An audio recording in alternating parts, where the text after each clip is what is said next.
Halo, apa kabar pemirsa TVR Parlemen dimanapun Anda berada, berjumpa kembali dalam program TVR 17 bersama saya Anggun Oktarini. Dan tepat pukul 17 waktu Indonesia Barat, kami akan hadirkan kepada Anda sejumlah informasi paling baru dan juga menarik seputar kinerja dan kegiatan DPR RI yang telah disajikan oleh redaksi TVR Parlemen. Dan pemirsa TVR Parlemen, inilah TVR 17 selengkapnya.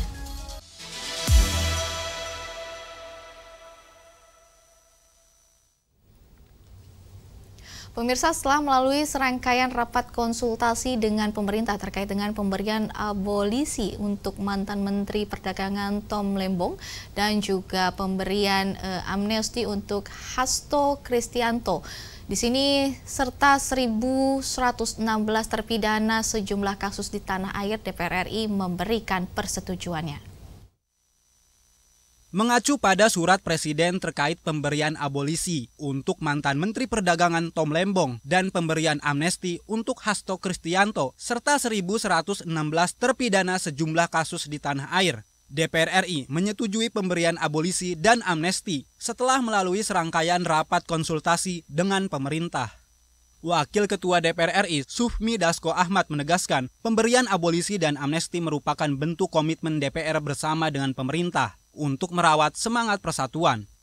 DPR RI telah memberikan pertimbangan dan persetujuan terhadap surat Presiden nomor R43/Pres07/2025 tanggal 30 Juli 2025 atas pertimbangan persetujuan DPR RI tentang pemberian abolisi terhadap saudara Tom Lembong. Yang kedua adalah pemberian persetujuan atas dan pertimbangan atas surat Presiden tentang amnesti terhadap 1.116 orang yang telah terpidana, termasuk saudara Hasto Kristianto. Senada dengan Dasko, Menteri Hukum Supratman Andi Aktas menyampaikan pemberian amnesti dilakukan setelah verifikasi dan uji publik secara ketat. Ia menegaskan, salah satu dasar pertimbangan utama dalam pemberian abolisi dan amnesti adalah menjaga persatuan nasional. Hal ini mencakup penanganan kasus penghinaan terhadap Presiden dan dugaan makar tanpa senjata. Jikri dan Denus, TVR Parlemen melaporkan. Wakil Ketua Komisi 7 DPR RI Rahayu Saraswati di sini meminta pemerintah memberi perhatian lebih pada industri tekstil, garmen dan juga kerajinan batik agar mampu bersaing di tengah labilnya kondisi ekonomi. Sektor industri dan UMKM lokal menjadi salah satu yang paling terdampak saat resesi global maupun kebijakan perang tarif Indonesia dan Amerika Serikat. Bahkan tak sedikit pelaku usaha yang harus gulung tikar karena tidak mampu bersaing di tengah labilnya kondisi ekonomi. Wakil Ketua Komisi 7 DPR RI, Rahayu Saraswati Joyo Hadikusumo meminta pemerintah memberi perhatian lebih pada industri tekstil, garmen, dan kerajinan batik. Pada pertemuan ini, Rahayu Saraswati mendukung permintaan Wali Kota Solo terkait pengembangan sumber daya manusia serta hilirisasi bahan baku industri tekstil. Dengan adanya perang tarif saat ini, kondisi geopolitik yang tidak menentu, kita perlu memastikan industri kita yang lebih kuat dan dengan kebijakan yang berpihak kepada UMKM dan industri Indonesia, industri lokal kita. Dan itu artinya kita memang misalnya untuk bicara tekstil, padat karya ya, industri sektor padat karya harus dimulai dari bahan bakunya. Jadi kita harus bicara hilirisasi bukan hanya di sumber daya alam seperti yang mineral ya dan ESDM, tapi kita juga bicara hilirisasi di sektor seperti serat, benang. Bagaimana kita bisa menciptakan serat benang yang dari Indonesia dan kita sebenarnya sangat terkenal untuk serat alam kita. Dan penggunaan warna alami kita juga. Jadi ini bicara SDM-nya, ilmunya, teknologinya. Lebih lanjut, Komisi 7 DPR RI akan segera membahas perizinan pengembangan Politeknik Pariwisata Solo Raya dengan Kemendikbudristek. Perizinan ini dapat menjadi salah satu langkah pengembangan sumber daya manusia di bidang industri kreatif dan pariwisata di Kota Solo. Dari Solo, Akbar Prayoga, TVR Parlemen melaporkan. Komisi 5 DPR RI dorong komersialis Bandara Nusantara di Penajam Pasir Utara, Kalimantan Timur yang merupakan gerbang utama ke ibu kota Nusantara dapat menerima pendaratan pesawat dengan dimensi lebar. Komisi 5 DPR RI mendorong komersialisasi Bandara Nusantara di Penajem, Pasir Utara, Kalimantan Timur sebagai gerbang utama ke ibu kota Nusantara. Bandara Nusantara memiliki panjang runway 3.000 meter serta dapat menerima pendaratan pesawat dengan dimensi lebar. Anggota Komisi 5 DPR RI, Sujatmiko mengungkapkan, Bandara Nusantara diproyeksikan menjadi pusat pergerakan penumpang dan logistik, khususnya untuk menunjang aktivitas pemerintahan dan ekonomi di IKN. Saat ini, Bandara Nusantara masih fokus pada perpindahan aparatur sipil negara dan penyelenggaraan kegiatan kenegaraan di IKN. Pertama, kalau untuk umum harus ada pemberhentian terminal untuk umumnya. Tapi yang jelas ini bandara ini sangat bagus, 3.000 runway-nya. Dan ini harus dibuka untuk umum. Kalau tidak, percuma bandara ini kurang optimal dibangun seperti itu. Dan juga ini aksesnya kan ke IKN juga cepat, seperti itu. Jadi daripada dari Balikpapan lebih cepat dari sini, hanya sekitar 30-an menit. Wakil Ketua Komisi 5 DPR RI, Andi Iwan Darmawan Aras, menyebut rencana komersialisasi Bandara Nusantara bergantung pada kebutuhan masyarakat. Jika permintaan tinggi, pemerintah siap merealisasikan beberapa fasilitas pelayanan untuk penerbangan umum. Saat ini memang fasilitasnya masih untuk VVIP aja. Tentu untuk dikomersilkan kita akan mempersiapkan terminal-terminal, baik terminal keberangkatan maupun kedatangan, dan tentunya hal-hal yang sifatnya umum dimiliki oleh setiap bandara itu menjadi standar minimal yang harus dipenuhi untuk pemenuhan sebagai bandara komersil, bandara umum. Dari Kalimantan Timur, Elisa Purba, TVR Parlemen melaporkan. Target swasembada garam pada tahun 2027 terus digaungkan pemerintah sebagai bagian dari upaya memperkuat kemandirian pangan nasional. Samping itu, kita dihadapkan dengan fakta produksi garam dalam negeri masih tertatih-tatih dalam memenuhi kebutuhan industri maupun konsumsi rumah tangga. Lantas bagaimana tanggapan DPR RI terhadap situasi ini? Simak informasi selengkapnya tetap bersama kami di TVR 17.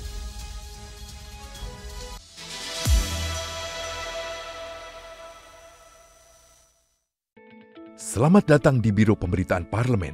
Anda memasuki kawasan zona integritas menuju wilayah bebas dari korupsi atau WBK dan wilayah birokrasi bersih dan melayani atau WBBM. Biro Pemberitaan Parlemen berkomitmen penuh untuk mewujudkan wilayah bebas korupsi dan wilayah birokrasi bersih dan melayani. Komitmen kami, pejabat dan jajaran memiliki komitmen tinggi untuk mewujudkan WBK dan WBBM melalui reformasi birokrasi, khususnya dalam hal pencegahan korupsi dan peningkatan kualitas pelayanan publik. Kedua, bebas dari korupsi dengan terwujudnya wilayah bebas korupsi atau WBK, yang artinya bebas dari KKN, gratifikasi dan dari segala bentuk pungutan liar atau pungli. Terakhir, pelayanan prima dengan terwujudnya wilayah birokrasi bersih melayani, yaitu dengan meningkatnya kualitas pelayanan publik dan tercapainya kepuasan masyarakat terhadap pelayanan.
Kembali bersama kami di TVR 17, pemirsa, potensi besar yang dimiliki negeri ini seolah belum sepenuhnya dikerahkan. Di tengah potensi laut yang luas dan sumber bahan baku garam yang melimpah, Indonesia masih belum mampu memenuhi kebutuhan garam nasional. Dan sebagai bentuk respon DPR RI terhadap persoalan ini, DPR RI pun mendorong para pemangku kepentingan saling berkolaborasi menciptakan langkah yang konkret. Dan mampukah Indonesia terlepas dari persoalan ini ataukah swasembada pangan hanya akan menjadi janji manis?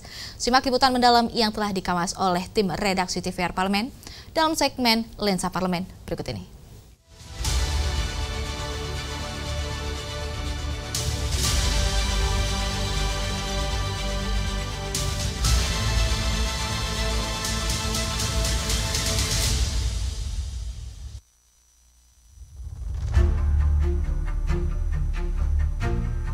Di tengah potensi laut yang luas dan sumber bahan baku garam yang melimpah, Indonesia masih belum mampu memenuhi kebutuhan garam nasional.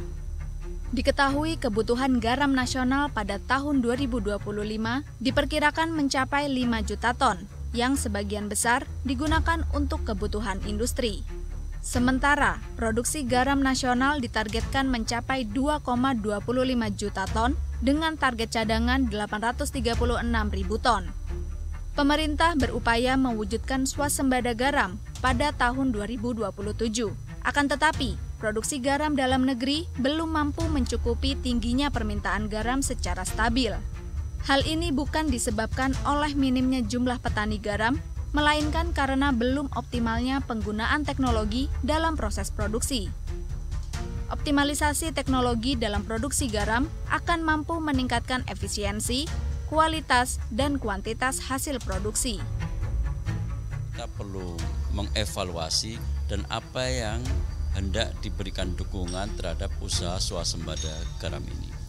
Mungkin pemakaian teknologi yang baik bisa menjadikan bahan baku garam yang melimpah itu menjadi garam yang bermutu, berkualitas, sesuai dengan kebutuhan konsumsi dan industri. Kami mengendorse penggunaan teknologi yang tinggi supaya garam kita kualitasnya seperti garam dari luar negeri sehingga kita tidak perlu lagi untuk mengimpor garam pada masa-masa yang akan datang. Sebagai perusahaan BUMN, PT Garam memiliki peran krusial dalam menjamin ketersediaan garam nasional. Namun, DPR RI mengkritisi lemahnya capaian laba, pendapatan, dan kinerja PT Garam yang dinilai belum mampu memenuhi kebutuhan garam di Indonesia. DPR RI tekankan pentingnya keterlibatan pemerintah, BUMN, maupun pemangku kepentingan lainnya dalam memperbaiki tata kelola industri garam nasional. Tanpa langkah konkret dan pengawasan ketat, upaya mencapai swasembada hanya akan menjadi wacana. Evaluasi kinerja PT Garam harus menyentuh aspek fundamental sehingga mampu tumbuh sebagai entitas strategis yang memenuhi kebutuhan dalam negeri secara berkelanjutan.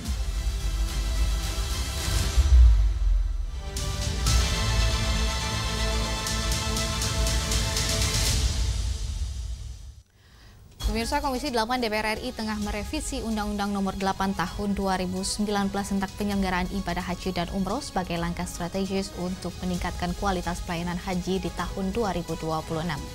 Informasi selengkapnya akan kami hadirkan sesaat lagi. Tetap bersama kami di TVR 17.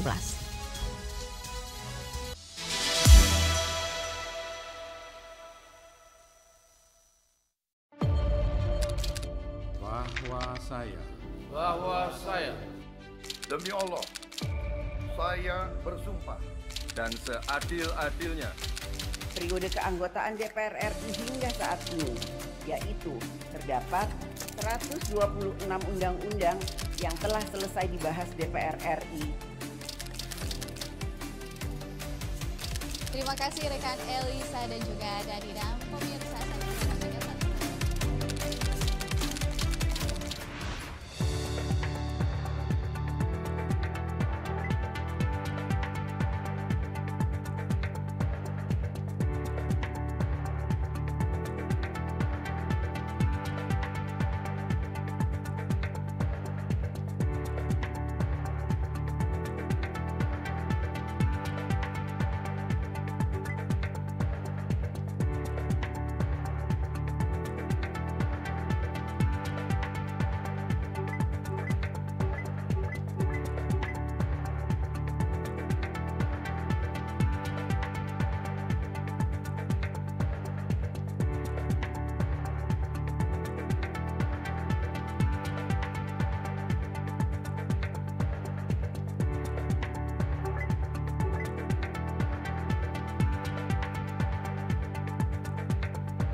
Kembali bersama kami di TVR 17, revisi Undang-Undang Nomor 8 Tahun 2019 tentang penyelenggaraan ibadah haji dan juga umroh diarahkan untuk menjawab berbagai tantangan yang dihadapi dalam penyelenggaraan haji, mulai dari aspek kuota, manajemen pelayanan, transparansi keuangan, hingga penguatan peran Badan Pengelola Haji sebagai lembaga yang akan menyelenggarakan ibadah haji di tahun 2026 datang. Lantas apa saja fokus dari revisi undang-undang ini? Untuk selengkapnya berikut laporan rekan kami, Hendra Sunandar dari Gedung DPR RI Senayan, Jakarta.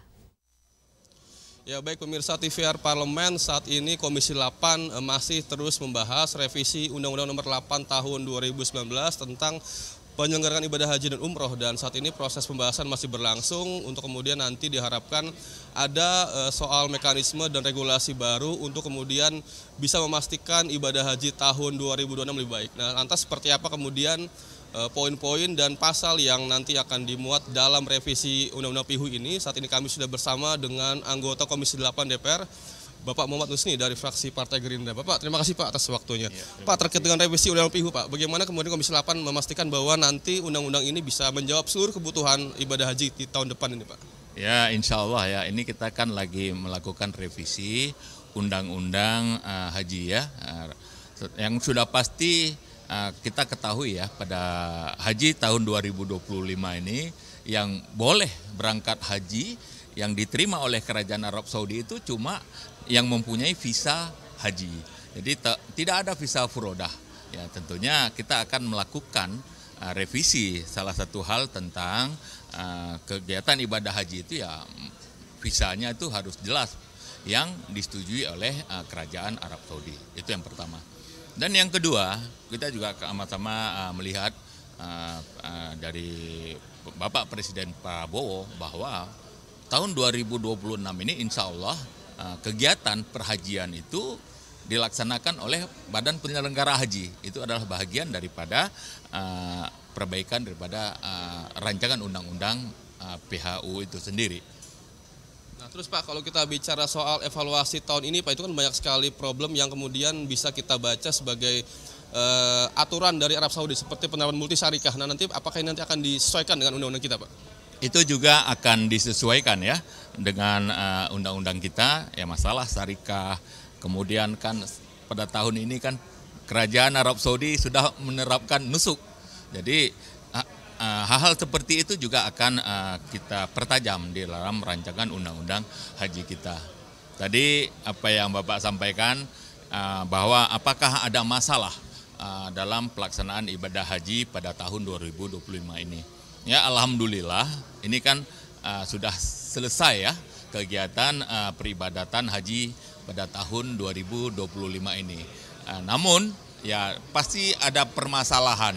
Ya, pertama ya pada masa Armusna itu sendiri itu wilayah Mekah itu amat sangat sulit untuk dimasuki oleh kendaraan-kendaraan. Makanya di situ terjadi keterlambatan makanan, ya ada yang tidak mendapat konsumsi dan lain sebagainya.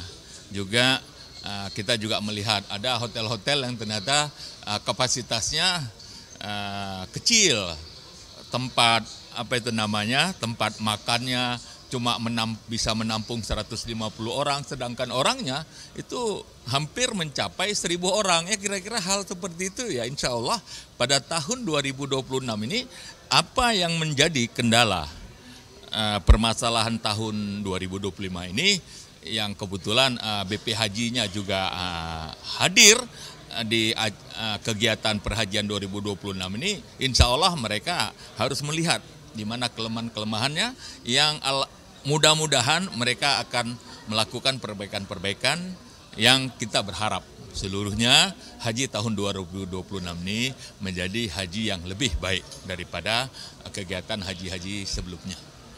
Pak, ini kan kuota haji 2026 kan akan diputuskan 10 Juli besok, Pak. Nah, itu kan kemudian nanti bagaimana kemudian nanti undang-undang haji yang baru ini bisa disahkan segera mungkin. Nah, sekarang sampai mana Pak pembahasannya, Pak? Insya Allah ya, kita tentunya berharap bahwa kuota kita itu tetap terpenuhi ya. Kemudian ya pastinya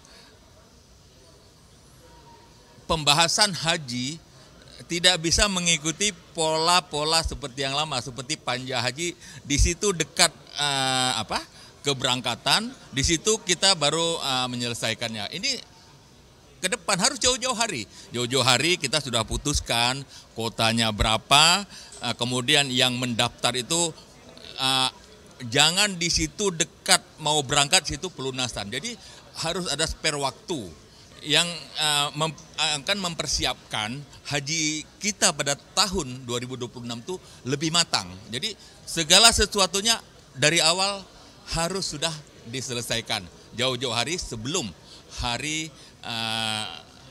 mulai keberangkatan haji itu sendiri. Baik Pak Husni, saya kira ini cukup dan semoga nanti menjadi kabar baik bahwa regulasi yang baru ini bisa kemudian membuat layanan ibadah haji tahun depan lebih baik ya Pak ya. Ya. Dan tentu pemirsa TV Parlemen jangan lupa untuk pantau terus saksikan revisi Undang-Undang Haji Umroh ini hanya di TV Parlemen dan kami kembalikan ke kami di studio. Pemirsa, apa saja yang menjadi sorotan di media online nasional pada hari ini? Usai jeda, tetap bersama kami di TVR 17.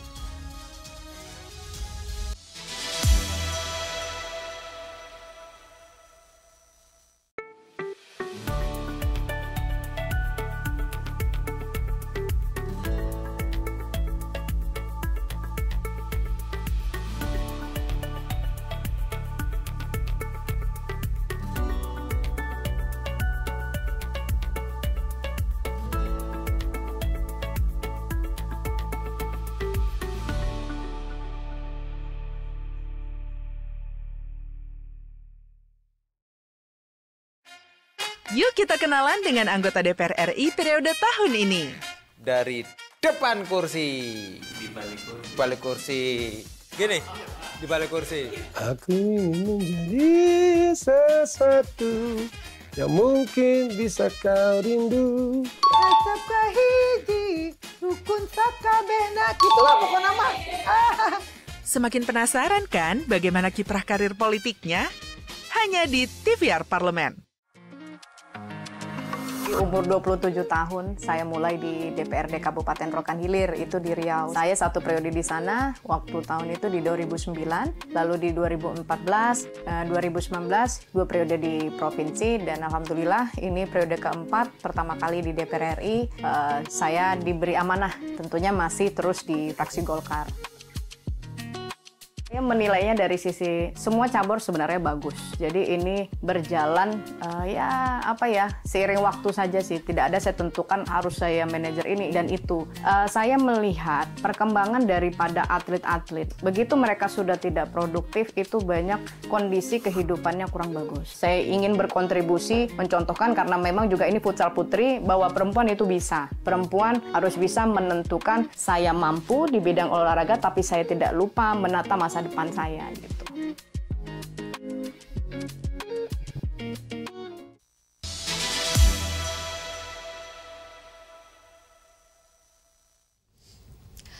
Pemirsa, kali ini kita masuk ke segmen media online nasional dan mari kita simak isu apa saja yang menjadi sorotan media serta tanggapan dari sejumlah anggota Dewan bersama rekan kami Zia Ulbar.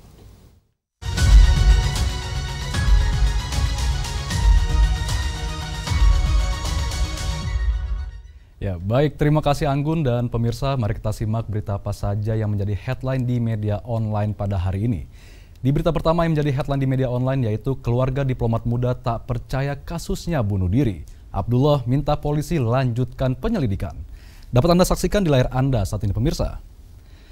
Ya, di sini anggota Komisi 3 DPR RI Abdullah tanggapi pernyataan keluarga diplomat Kementerian Luar Negeri Arya Daru Pangayunan yang menolak anggapan bahwa kematian Arya disebabkan karena bunuh diri. Terkait hal ini, Kepolisian Republik Indonesia diminta secara serius mendengar dan mempertimbangkan masukan dari pihak keluarga serta melanjutkan proses penyelidikan secara transparan dan menyeluruh. Penegakan hukum yang adil harus mengedepankan kejelasan dan kepastian, terutama dalam kasus yang menyangkut keselamatan jiwa seorang aparatur sipil negara yang berdinas sebagai diplomat. Kepolisian diminta menyampaikan hasil penyelidikan kepada publik secara berkala guna mencegah spekulasi liar yang justru bisa merugikan banyak pihak termasuk keluarga almarhum dan institusi negara. Dan pemirsa, berita selanjutnya yang menjadi headline di media online yaitu perusahaan banyak lakukan PHK. Komisi 9 DPR RI desak perlindungan sosial bagi para pekerja. Dapat kembali Anda saksikan di layar Anda, pemirsa. Ya, di mana Wakil Ketua Komisi 9 DPR RI Yahya Zaini soroti dan prihatin atas hasil survei Asosiasi Pengusaha Indonesia yang mengungkap lebih dari 50% perusahaan telah melakukan pengurangan tenaga kerja akibat tekanan ekonomi. Tren pengurangan tenaga kerja di Indonesia bukan sekedar masalah hubungan industrial, namun merupakan gejala sistematik dari krisis adaptasi ekonomi nasional terhadap tekanan global dan pelemahan daya beli domestik. Kondisi ini menuntut respon kebijakan yang terintegrasi dan lintas sektor, termasuk kebijakan yang berpihak pada keberlanjutan usaha dan perlindungan tenaga kerja. Terkait hal ini, DPR RI dorong Kementerian Ketenagakerjaan perkuat program reskilling dan upskilling tenaga kerja, khususnya sektor-sektor yang mengalami perampingan. Dan pemirsa, itu tadi headline di media online pada hari ini, yaitu terkait keluarga diplomat muda tak percaya kasusnya bunuh diri. Abdullah minta polisi lanjutkan penyelidikan, serta perusahaan banyak lakukan PHK. Komisi 9 DPR RI desak perlindungan sosial bagi para pekerja. Sekian dari saya, Zia Ulbar, kembali ke rekan Anggun.